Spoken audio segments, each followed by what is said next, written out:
Hi, Jason Gaddis here to talk about the two essential must-do things as a parent. Must do. If you want to raise a child as consciously as possible. Number one, work on yourself.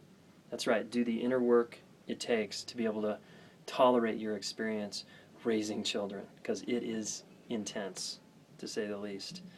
Number two, get tools and tips, not from a book and not from the internet, although those help, but from a live human being showing you how to set a boundary, or how to redirect a child, or how to clean up a mistake you made when you raised your voice. It's really awesome to get a live witness. I mean, if I want to go learn how to rock climb or snowboard, I don't read a book and expect to know how to do it, right?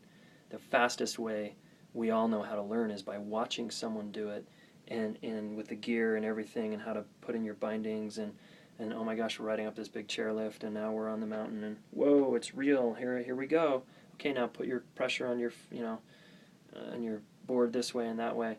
That's it. That's how we learn effectively and efficiently. So similarly, parenting classes.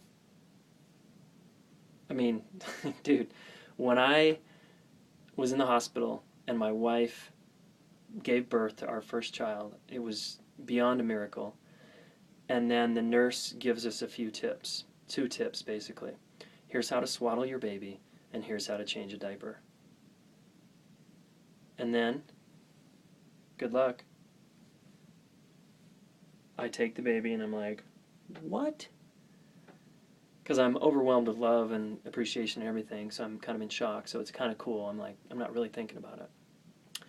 But later it sets in, like, you just handed me an infant, the most precious thing on the planet, and I'm supposed to know what to do now? What?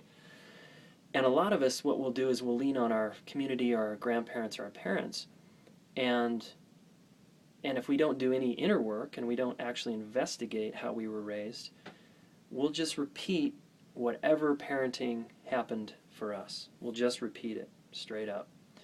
And most of us got a limited version of parenting because our parents were limited and they didn't take parenting classes. And if they did, they got advice like, cry it out. You shouldn't pick up your kid. Breastfeeding is bad. That's what my parents got. So I got that version.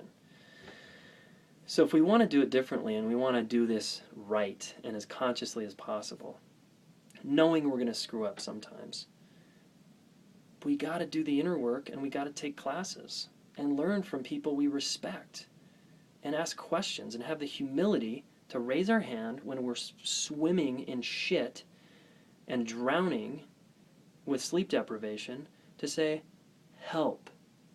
I need help. And my wife and I are psychotherapists, so we have a lot of skills and a lot of tools online. And we have a lot of understanding about attachment and infant behavior, and we've read a lot of books, and we've maybe even worked with kids, really young kids. So you would think, like, these guys are going to be great parents. But man, there's been some things that I'm like clueless about, straight up clueless. And when my son started hitting his sister, for example, or biting her, I was like, I tried everything, every psychological trick in the book. None of it worked. So it wasn't until I got on the phone and called my friend Christine and said, help, can you help us? And she did. She helped us with a couple things immediately, and we started seeing results immediately. So it boggles my mind that just as parents, so many of us are not willing to take parenting classes and get help because somehow we're supposed to know how to do this? Give me a fucking break, people. No way. Not a chance. And if we're not paying attention and we're not somewhat awake and self-aware, we will simply act out all the time. What my kids start provoking in me, I will A, label them a problem, and B, I will be pushing away that part of myself and never working on it. Because I'm saying no to my child. I'm saying no also at the same time to that part of me. It's how it works. So self-awareness and tools and tips from parenting classes and inner work allows me to tolerate more as a parent.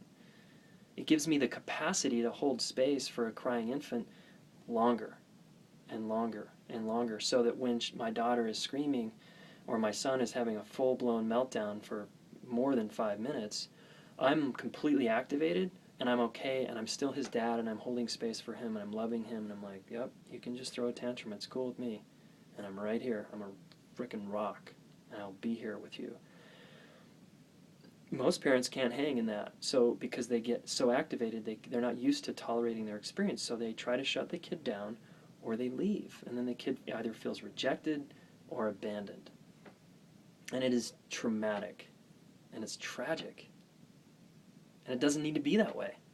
So I'm saying all we have to do, and I'm simplifying it here because it's not yet really, but these two main things, these two key principles are like, do the inner work and go get some serious skills from actual human beings showing you.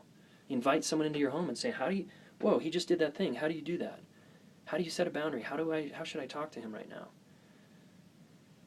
And if a good parent educator will help us call upon our own strengths and develop that capacity in ourselves rather than do it for us, right? Because then my kids aren't going to respect me if I can't set the boundary and I wait for the nanny to, or I wait for grandma to, or someone else to, because I'm not willing to just own it in myself.